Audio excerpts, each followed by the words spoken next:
Hello everyone, this is a group presentation from Boyu, Mark, Alex, and William here at Ohio State University. Today we're going to talk about police reform through legislation and improved training. In this proposal, we are proposing a new program to the Ohio Police Training Department to increase officers' accountability as a response to George Floyd's death. Data showed that more than 1,000 people were killed each year by police officers, and a lot of them are not even armed. We aim to change the situation of police officers' abuse of forces and promote civil rights of each U.S. citizen. Okay, my friend Mark will talk about current problems, and Alex will get into details of solutions. William will talk about the budget and qualifications, and I will see you guys at the end. What is the scope of the problem of police brutality in our society? What is its significance? Is it really there? Before you get mad at me for that last one, I might note that, as you will see, the data doesn't lie. These are the riots that have been raging in Minneapolis over George Floyd's death. People nationwide have been demanding retribution and a change. It becomes important to look at the data. Why is everyone so mad? This past year, 134 Americans have been killed by the police. Right now, if you randomly selected 1 million African American lives and 1 million non-minority lives, you would see this picture. Can you spot the difference? The human body contains 1.3 gallons of blood. 31 African Americans, or 40 gallons of blood spilt per million, and 13 non-minority Americans, or 17 gallons of blood spilt. It becomes undeniable that there is a problem in our society.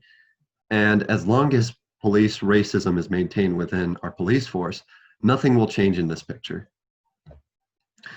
Is it improving? The short answer, short and simple, is no. Nothing has changed in the 5 years we have fought this. Every year we see the same number of unnecessary fatalities due to our police force. To put that line and our number into perspective, these are the amount of deaths we see every year. The amount of dots represents this amount of death. I counted them myself. And if we sat here and took a minute of silence for every single one of these, we'd be here all day. Now, the reason that our law enforcement has been able to get away with this is because of a little quirk of the law called qualified immunity. Nemeth MR, in his paper examining the history of qualified immunity, found that qualified immunity has been used as a safeguard for public officials because they are only held accountable for their behavior if they are on notice. Our proposed solution focuses on legislative and executive police reform. By abolishing the current qualified immunity law, police will be held liable for all their actions. This increases police accountability, hence dissuading police from making poor decisions. This, however, prevents police from any protection legally. Coupled with the abolition of qualified immunity, steps need to be taken to protect officers and instill trust in the community. The original purpose of qualified immunity was to protect officers who act in good faith. A new law that clearly defines what acts are in good faith should be passed. Police who act in good faith will be protected under this law. Anytime an officer is on duty, he or she should be required to wear a body camera.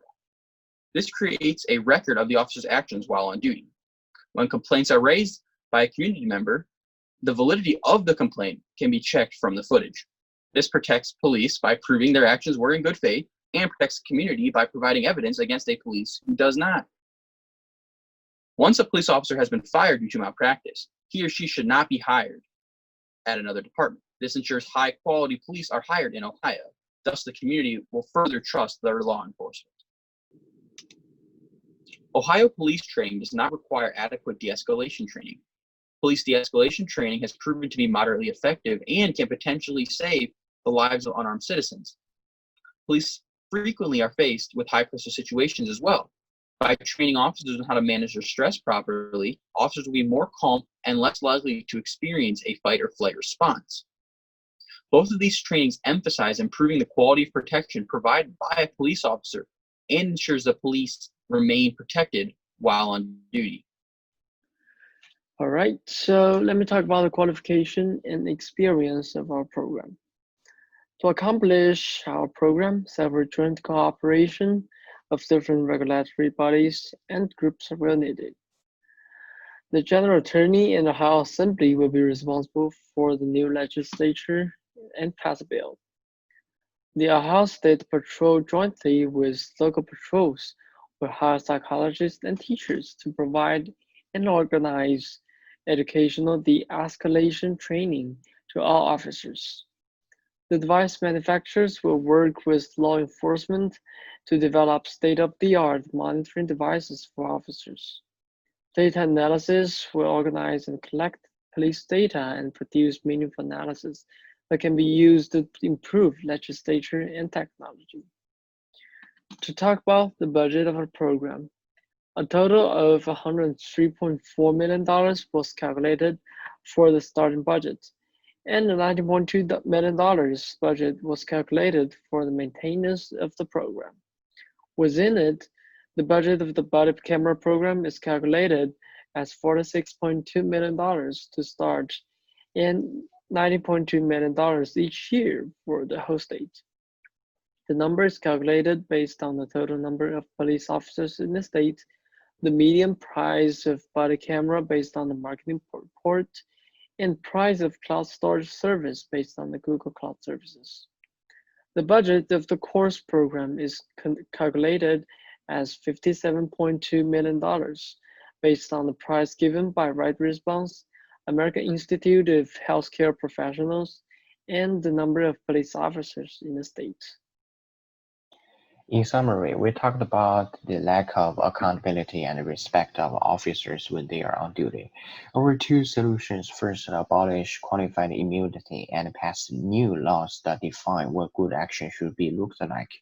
By doing that, only the officers who are taking actions with good integrity will be protected, and officers are supposed to take consequences on their own. Second, add more de-escalation courses to future police officers will help them make better decisions when they are under high pressure. We fully understand how dangerous when they are facing suspects, but we also believe in the future our solution will make the situation of abuse of using unnecessary forces eliminated, and officers could keep good relation with our community. Okay, thank you all, and if you have any questions, you are very welcome to ask.